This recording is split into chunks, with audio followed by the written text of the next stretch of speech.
तो बच्चों स्वागत है आप सभी का एक्सेलरेट एकेडमी A2 पर। और आज हम पढ़ने वाले हैं बैंकिंग एंड टैक्सेशन का थर्ड लेक्चर, जिसमें हम लोग पढ़ेंगे प्रश्नावली 2। तो इससे पहले 2 वीडियो बन चुके हैं बच्चों, जिसमें हमने क्या क्या पढ़ा। एक तो पढ़ा है आवर्ती जमा खाता के बारे में, है ना, और दूसरा पढ़ा है हमने सावधि जमा खाता के बारे में। तो ये तो था बैंक में जो खाते होते थे उसके बारे में। इसके बाद हम लोग पढ़ रहे हैं क्या बैंकिंग, ये बैंकिंग वाला क्लियर हो चुका है। टैक्सेशन अभी हम लोग पढ़ने जा रहे हैं। तो जिनका भी बैंकिंग क्लियर नहीं हुआ है या फिर वीडियो नहीं देखे हैं तो डिस्क्रिप्शन बॉक्स में या फिर आपके लिंक दिया हुआ है ना यूट्यूब चैनल का, आप चैनल में जाइए और बढ़िया मत से शुरू से शुरुआत कीजिए वीडियो का। चलो हम लोग देखते हैं अब टैक्सेशन के बारे में। तो ये है प्रश्न 1, है ना। प्रश्न 1 के पहले और कुछ हम लोग देख लेते हैं। टैक्सेशन, टैक्स टैक्स जो रहता है बच्चों, है ना, आखिर टैक्स होता क्या है और हम लोग इसको किस लिए पढ़ रहे हैं। टैक्स बेसिकली हम लोग पढ़ रहे हैं कि अगर कोई, जैसे शासन है, सरकार सरकार जो चलता है ये बहुत जगह खर्चे करता है। जैसे अस्पताल में, है ना, सरकारी हॉस्पिटल देख रहे नीचे, तो कहाँ से पैसा आ रहे हैं, सरकार दे रहे हैं, है ना। स्कूल हो गया, है ना, सड़क बना है चलने के लिए, कौन बनाया है, गवर्नमेंट ही बनाया है ना। और क्या हो गया, बहुत सी चीजें होती है, जैसे राशन हमको मिलता है ना, चावल मिलता है हमको।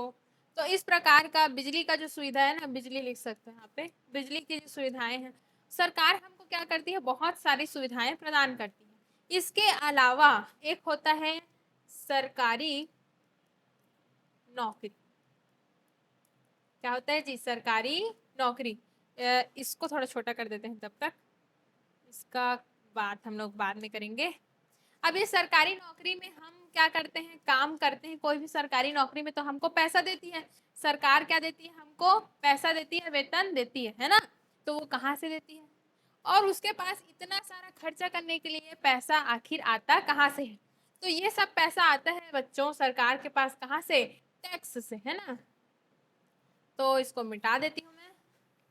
अब ये टैक्स आखिर है क्या, तो कोई भी चीज जब हम खरीदते हैं या किसी भी प्रकार का रहता है, टैक्स क्या है, 2 प्रकार का होता है। बेसिकली थोड़ा समझ जाओ उसके बाद पढ़ेंगे। टैक्स क्या है, 2 प्रकार का होता है।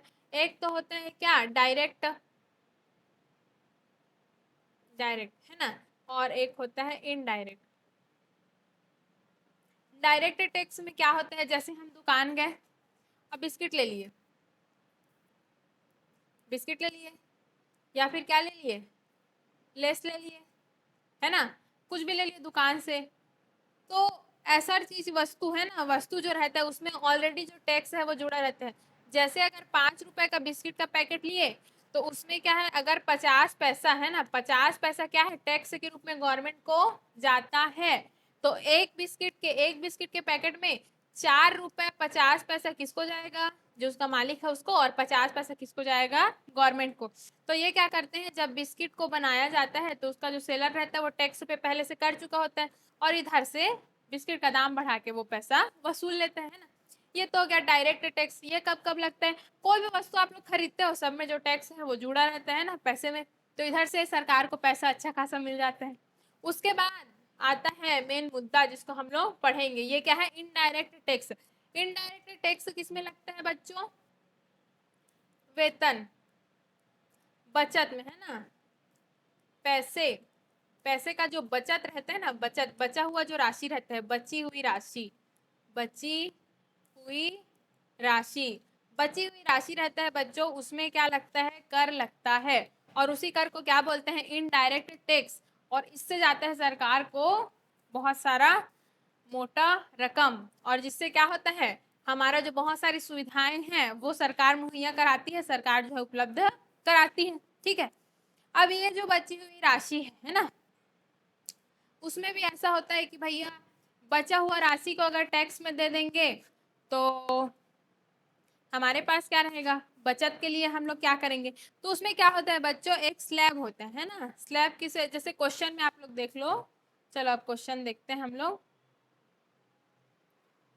देखो जैसे इस क्वेश्चन में भी क्या दिया है, स्लैब दिया है, क्या दिया है देखो, 2 लाख रुपए तक, है ना, शुरू का जो 2 लाख रुपए तक क्या है, शून्य है, कर की दर क्या है, शून्य है। तो शुरू का अगर कोई इंसान बचाता है कितना, 2 लाख रुपए अगर बचा लेता है सालाना, है ना, 2 लाख रुपए, तो उसको कोई भी कर देने की आवश्यकता नहीं होती। उसके बाद अगर 5 लाख, 2 लाख से 5 लाख रुपए तक जितना कमाता है उसमें 10% है, 5 से 10 लाख में क्या है, 20% है। इसका मतलब क्या है बच्चों, देखो जो थोड़ा गरीब है या फिर थोड़ा निम्न स्तर के जो परिवार है ना, तो अगर 2 लाख से नीचे का उनका वार्षिक आय का बचत है ना, तो उसको क्या है, देना नहीं पड़ता, अपना मस्त सुखी जिंदगी जियो। लेकिन जो बड़े हैं ना, उद्योगपति लोग रहते हैं जिनका बहुत ज्यादा पेमेंट वगैरह वार्षिक रूप से बनता है, उसका 20%, फिर आगे जाके 30%, ऐसा करके वो बढ़ता जाता है।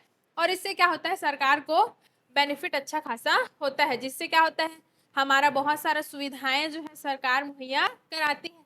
तो अभी हम लोग क्या पढ़ेंगे फाइनली इसमें, टैक्सेशन में हमको ये पढ़ना है कि किसी व्यक्ति का जो आय दिया रहेगा, है ना, किसी व्यक्ति का जो आय दिया रहेगा, उसमें हमको कैलकुलेशन करना है इन सब के जरिए कि आखिर, है ना, आखिर ये मिट कैसे नहीं रहे, आखिर वो कितना रुपए अंतिम में सरकार को टैक्स के रूप में देगा। ठीक, तो चलो हम लोग अब क्वेश्चन को बनाना स्टार्ट करते हैं।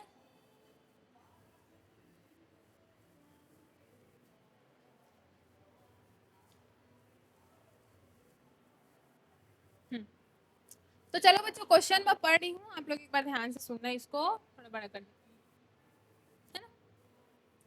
वित्तीय वर्ष 2013-14 में एक शासकीय कर्मचारी ने वार्षिक आय कितना है, 4,10,000 रुपए है। प्रति माह कितना, 4,000 रुपए अपने सामान्य भविष्य निधि खाते में तथा 24,000 रुपए वार्षिक जीवन बीमा प्रीमियम में जमा करता है। वह 25 रुपए का राष्ट्रीय बचत पत्र खरीदता है। प्रधानमंत्री राहत को जो 100% क्या है, कर मुक्त है। लास्ट में देखो 20,000 रुपए तथा एक वृद्धाश्रम में 12,000 रुपए, जिसका 50% क्या है, कर मुक्त है। इसका 100 है 20,000 का, और वृद्धाश्रम में 12,000 का 50% है ना।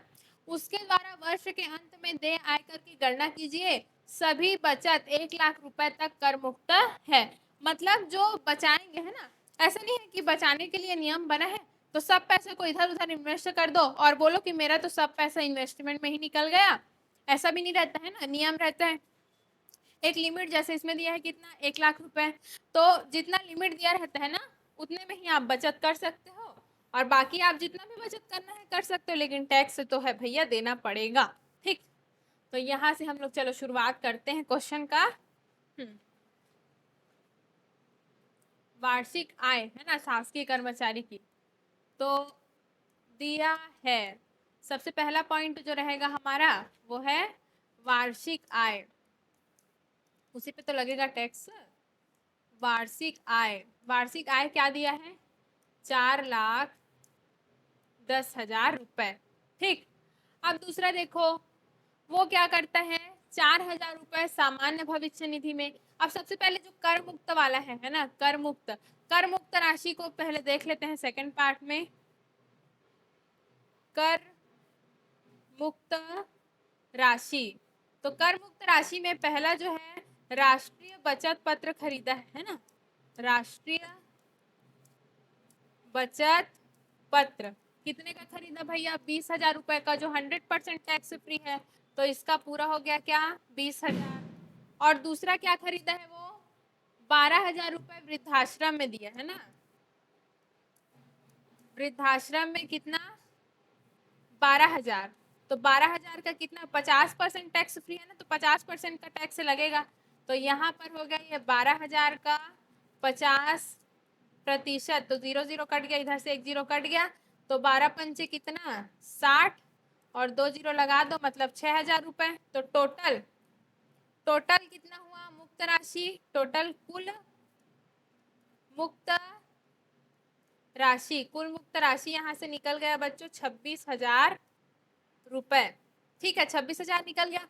अब इस 26,000 में तो कोई टैक्स लगेगा नहीं, तो लगेगा कि इसमें 4,10,000 में 26,000 पहले माइनस करेंगे हम लोग, है ना, तो यहां से ये हो जाएगा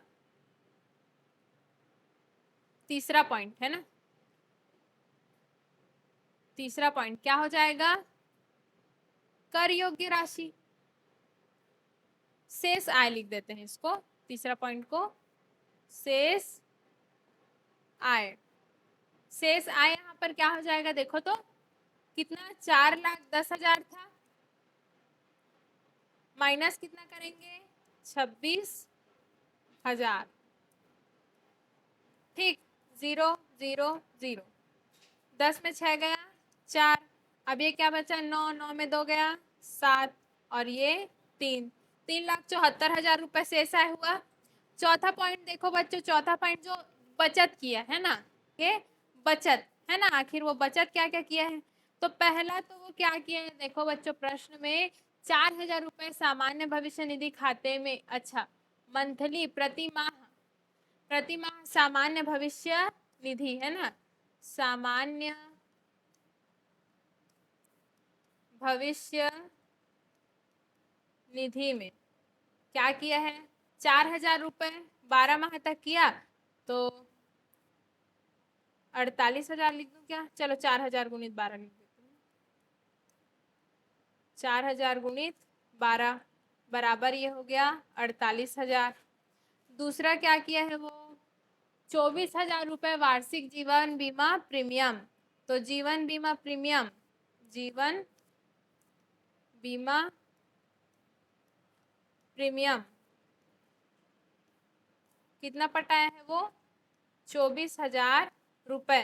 तो कुल कितना होगा, देखो 48 और 24 को जोड़ दो जी, तो 48 में 2 आया तो 50, 60 70 और 2 72, तो ये हो गया 72,000 रुपए है ना। तो यहाँ से बचत कितना है उसका, 72,000 का, और बोला क्या है कि 1 लाख तक बचत जो है माफ हो जाएगा है ना, तो 72,000 1 लाख से कम है, तो इसका बचत क्या है, माफ हो जाएगा।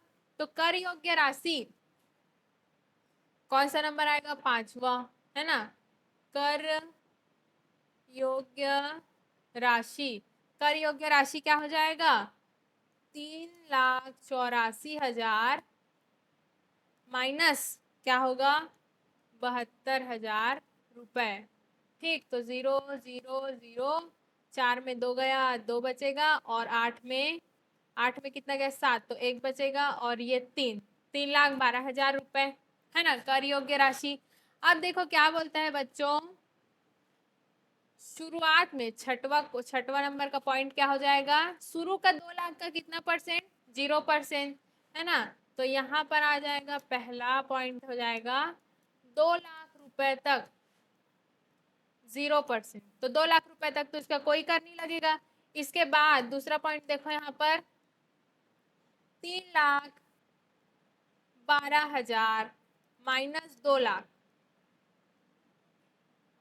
ठीक है, 2 लाख घटा दो, उसमें जितना बचा उसमें कितना परसेंट लगेगा, 10% है ना। तो कर योग्य राशि, कर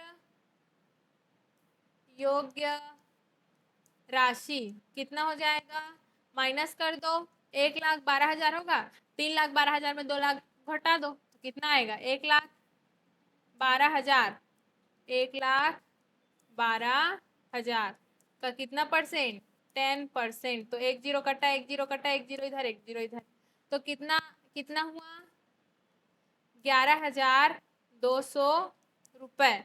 ये क्या हो गया, आयकर है ना, तो ये बराबर लिख देंगे हम लोग आयकर। लेकिन आयकर अभी पूरा हुआ है क्या, कैलकुलेशन नहीं हुआ है, कैसे नहीं हुआ है, शिक्षा उपकर भी लगना है उसमें, और माध्यमिक शिक्षा उपकर भी लगना है, तो आयकर। अब यहाँ पर 7वां पॉइंट क्या आएगा, उपकर, उपकर बराबर कितना,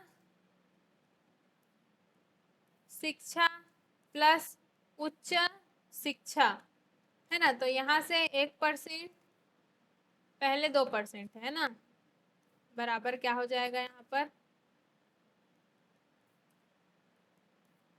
2% प्लस 1%, तो यहाँ से हो गया 3%।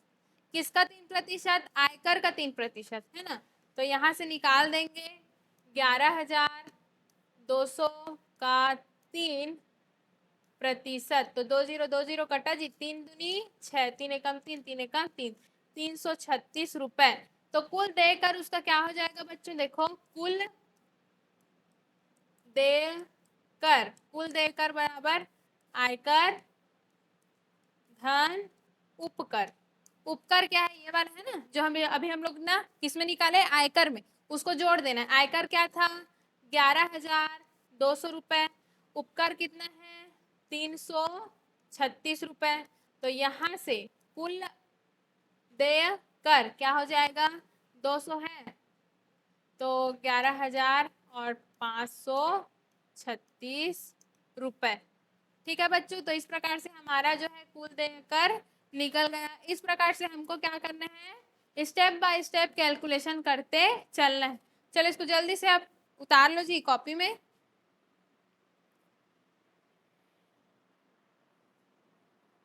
चलो हो गया क्या, लिख लिए, समझ आ गया। चलो अब नेक्स्ट क्वेश्चन, एक और क्वेश्चन देखते हैं यहाँ पर। वित्तीय वर्ष 2008-9 में रमेश की कुल वार्षिक आय है ना, पहला पॉइंट क्या है वार्षिक आय, लिखते जाते हैं हम लोग साथ साथ में। वार्षिक आय, वार्षिक आय का मान कितना है यहाँ पर 3 लाख रुपए है ना, 3 लाख रुपए है। सामान्य भविष्य निधि खाते में 1,000 रुपए प्रति माह जमा करता है, उससे 12,000 रुपए वार्षिक जीवन बीमा पॉलिसी का प्रीमियम दिया था। यदि 1.5 लाख रुपए तक कोई कर नहीं है ना, और 1.5 लाख रुपए से अधिक आय का 10% क्या है आयकर देय है, एवं सभी बचत पर छूट की अधिकतम सीमा क्या है 1 लाख रुपए है, तो उसके देय आयकर की गणना कीजिए। यहाँ शिक्षा उपकर क्या है आयकर का 3%। अब सबसे पहले जब हम लोग क्वेश्चन को पढ़ेंगे बच्चों, तो इसमें देखना यह है कि उसमें से कुछ कर मुक्त राशि है क्या। जैसे वहां पर क्या था वृद्धाश्रम में दिया था वो तो 50% कर मुक्त था है ना, तो ऐसा टाइप का इस क्वेश्चन में तो बिल्कुल दिख ही नहीं रहा है ना, तो नहीं दिख रहा है ना तो उसको छोड़ो, उसको तो वो वाला पॉइंट तो आएगा ही नहीं। दूसरा पॉइंट यहाँ पर क्या हो जाएगा बचत। बचत क्या क्या बचत किया भैया, पहला जो बचत किया है वो क्या किया है 1,000 रुपए प्रति माह जमा करता था, सामान्य भविष्य निधि है ना, सामान्य भविष्य निधि कितना किया है इसमें 1,000 रुपए किया है पर मंथ, तो ये हो जाएगा 12, चलो लिख देते हैं 1,000 गुणित 12 बराबर कितना 12,000 रुपए। और दूसरा कहाँ पर जीवन बीमा, जीवन बीमा का क्या पटाया प्रीमियम है ना, तो जीवन बीमा प्रीमियम में कितना गया इसका 12,000 रुपए वार्षिक है ना, तो ये भी हो गया क्या 12,000, तो टोटल कितना हो गया 24,000 रुपए। तो बचत कितना है 24,000, बोला कितना है 1 लाख तक का छूट है, 24,000 1 लाख से कम है मतलब पूरा उसका छूट है ना, तो कर योग्य कर योग्य राशि क्या हो जाएगा जितना राशि है उसमें बचत को घटा दो, तो यहाँ पर हो जाएगा आय ऋण बचत है ना, आय कितना था 3 लाख रुपए माइनस क्या कर देंगे 24,000 है ना, 24,000 इसमें माइनस कर दो, तो यहाँ पर क्या 10 में 4 गए, यहाँ तो 0 0 0 है ना, है ना। अब 10 में 4 गए, यहाँ पर 6 आ जाएगा, और यहाँ पर 9 में 2 गया, यहाँ पर 7 आ जाएगा, 76,000, 2,76,000 रुपए। अब यहाँ पर और कुछ है क्या, कुछ नहीं है ना, बचत हम लोग सब लोग लिख लिए। अब उसमें सीधा आप कर का नियम में आ जाते हैं हम लोग। चौथा पॉइंट, पहला क्या है चौथा पॉइंट में देखो 1.5 लाख रुपए से अधिक का 10% देंगे, लेकिन 1.5 लाख तक का कोई कर नहीं, तो पहला पॉइंट को यहाँ पर लिख देना है रुपए तक कर कितना है 0%। अब उसके बाद दूसरा देखो 1.5 लाख से ऊपर होगा तो 10%, 1.5 लाख से ऊपर है 2,76,000, तो क्या करेंगे 2,76,000 माइनस 1,50,000, इसका कितना देगा 10% है ना, तो माइनस कर दो। अब माइनस करोगे तो क्या हो जाएगा देखो 50 को 76 में 50 माइनस कर दो तो क्या आ जाएगा 26 आ जाएगा जी, तो यहाँ पर आ जाएगा, और 1 लाख उधर है 2 लाख 1,26,000 रुपए है ना, चलो माइनस ही कर देते हैं, 0 0 0 तीनों 0 हो गया, 76 है, 76 में 6 में 0 माइनस हुआ तो ये हो गया 6, और 7 में 5 माइनस हुआ तो ये 2, और 2 में 1 माइनस हुआ तो 1। 1,25,000 26,000 रुपए का कितना 10%। तो 0 0 कट गया, ये 0 इधर से कट गया, तो यहाँ पर आया क्या 12,600 रुपए। अब 12,600 रुपए क्या है उसका टैक्स, है ना, कर। अब उसमें उपकर लगाएंगे, है ना, बराबर क्या है ये कर है। अब यहाँ पर पांचवा पॉइंट यहाँ पे आ जाएगा उपकर का 3%, कर का 3%, कर का 3%, वही बोल रहे हैं ना क्वेश्चन में। तो कर कितना है 12,600, 3%, तो 2 0 इधर 2 0 इधर कट गया, 3 6 3 18 का 8 हासिल लाई 1, 3 दूनी 6 और 1 7, और 3 एकम 3, तो 378 रुपए और देगा। तो यहाँ पर छठवां पॉइंट यहाँ पर आ जाएगा कुल देय कर, क्या होगा आयकर प्लस उपकर, है ना, आयकर धन उपकर। आयकर कितना है, आयकर है 12,600 रुपए, धन उपकर कितना है 378 रुपए। तो यहाँ पर हो जाएगा 12,900, 6 और 3 9 नहीं हुआ जी 78 रुपए। तो इस प्रकार से हमारा जो है आंसर आ गया, कितना टैक्स पटाएगा वो 12,978 रुपए क्या पटाएगा टैक्स पटाएगा। ठीक है बच्चों, इसको जल्दी से नोट डाउन कर लो। ओके, तो क्लियर है इतना, ठीक। तो इस प्रकार से हम लोग क्या देखे, बैंकिंग तो हमारा क्या हो गया था कंप्लीट हो चुका था, है ना। नेक्स्ट प्रश्नावली जो था वो क्या था टैक्सेशन का था, टैक्सेशन, है ना। और टैक्सेशन वाला भी हम लोग दो टाइप का क्वेश्चन देखे, दो ही टाइप का क्वेश्चन है उसमें, है ना। तो एक टाइप का क्या जिसमें टेबल वगैरह दिया रहता है क्वेश्चन में, सेम ही पढ़ते हैं, और एक में थ्योरी में पूरा बता देता है। तो ये एकदम से रटना नहीं है इस चीज को, है ना, कि पहला स्टेप ये दूसरा ये, कुछ नहीं, सीधा सीधा स्टेप में करते जाना है। अगर बचत दिया है, अगर वो बचत कर रहे हैं तो बचत को घटा दो, है ना। जैसे अभी हम लोग सेकंड क्वेश्चन में देखे, दान वगैरह नहीं दिया था और कर मुक्त राशि कुछ नहीं था, तो उस स्टेप को हम लोग नहीं लिखे थे। तो ऐसा आप लोग को कैसे होगा ये प्रैक्टिस से आएगा जी, है ना। बार बार इसको प्रैक्टिस करना, और बहुत अच्छा क्वेश्चन है। क्यों, एक क्वेश्चन आप लोग बनाओगे लेकिन मिलेगा कितना पूरा 5 नंबर का क्वेश्चन है ना, तो इसको ध्यान में रखना है ना। तो इस प्रकार से ये जो हमारा चैप्टर है वो एकदम कंप्लीट है, दोनों प्रश्न वाली। और आगे जो है हम लोग क्या करेंगे, इसको क्या डिस्कस करेंगे, इसका PYQ पे डिस्कस करेंगे बच्चों, है ना। प्रीवियस ईयर क्वेश्चन पेपर हम लोग उसका देखेंगे। तो मिलते हैं अब हम लोग PYQ वाले वीडियो में।